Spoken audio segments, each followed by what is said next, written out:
सर्व शिक्षकगण आणि माझे लाडके विद्यार्थी,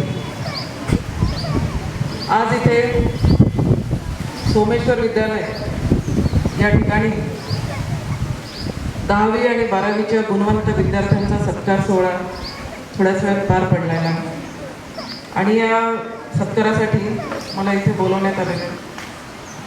हा जो सत्कार सोहळा आहे, हा सत्कार सोहळा पाहताना मला माझ्या सत्कार सोहळ्याची आठवण झाली. 10वी 11वी नंतर मला वाटतं 12वीचा सत्कार सोहळा होता. तो 12वीची परीक्षा पास केल्यानंतर आमच्या शाळेतही असंच आयोजन करण्यात आलं होतं आणि आम्ही असंच कुठल्या तरी मान्यवरांकडनं बक्षीस घेत होतो केलेलं आहे. आणि जे विद्यार्थी माझ्यासमोर बसून आहेत यांना मला थोडक्यात एकच सांगायचं आहे की गुणवत्ता मिळविणे म्हणजे परीक्षेत गुण मिळवणे एवढंच आपलं लक्ष नाही आहे.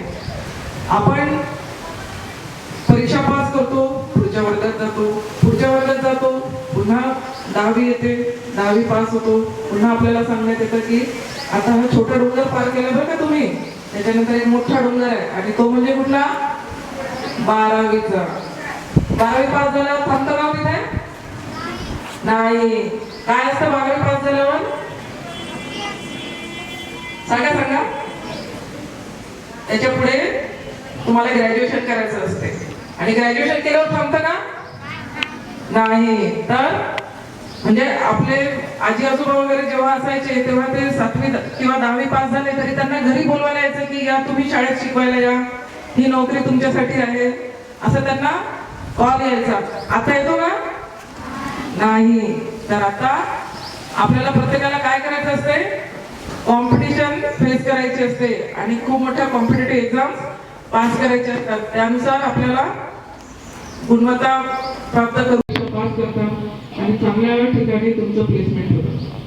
परंतु माझ्या लाडक्या विद्यार्थ्यांनो, फक्त गुणवत्ता प्राप्त करणे, मार्क्स घेणे, परीक्षा पास करणे हीच एवढीच आपली जबाबदारी नाही, तर देशाचा चांगला नागरिक तयार होणं, आपल्यामध्ये चांगले गुण असणे ही आपली प्राथमिक जबाबदारी असली पाहिजे. आपण खूप चांगला अभ्यास करतो, खूप मार्क्स मिळवतो, खूप आपल्यामध्ये प्रावीण्य आहे, परंतु आपण जेव्हा एखाद्या जबाबदारीच्या पदावर बसतो आणि आपल्याला रस्त्याने जात असणार, तुम्हाला रस्त्यावर कचरा दिसला, तुम्ही जर बाजूला गेला तर तुम्हाला लोक हसतील, अरे ही काय करते.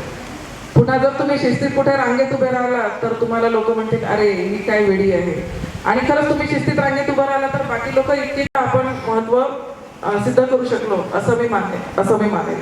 तर प्रत्येक येणाऱ्या आणि गुणवत्ताधारक विद्यार्थ्यांचं मी मनपूर्वक इथे त्यांचं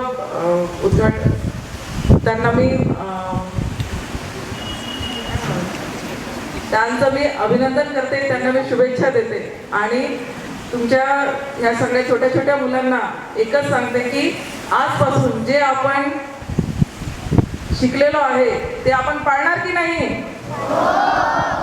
ते आपण पाळणार की नाही?